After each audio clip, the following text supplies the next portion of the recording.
বঙ্গবন্ধু কন্যার নেতৃত্বে আমাদের কেউ দাবিয়ে রাখতে পারবে না। আজকে সারা বিশ্বে এরকম কোঠা অনেক আছে, তাই আমরাও চাই যে একটি যৌক্তিক সমাধান।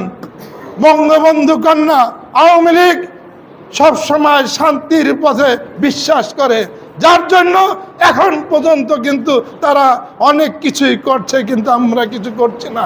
এর মানেই নয় কেউ যদি আমাদের গায়ে আঘাত হানে আমরা প্রতিঘাত করতে। আওয়ামী লীগ বঙ্গবন্ধু যেমন বলেছেন দাবিয়ে রাখতে পারবে না, আমরা বঙ্গবন্ধু কন্যার নেতৃত্বে আমাদের কেউ দাবিয়ে রাখতে পারবে না।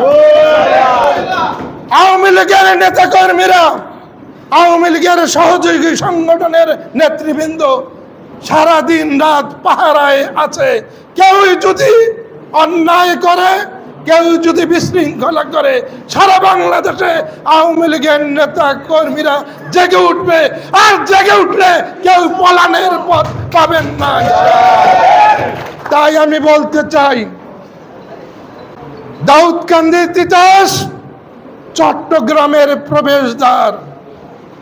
তাই আমাদেরকে আমাদের নির্বাচনী এরিয়া দাউদকান্দি থেকে ইলেটগঞ্জ পর্যন্ত পাহারা দিতে হবে, কেউ যাতে বিশৃঙ্খলা করতে না পারে।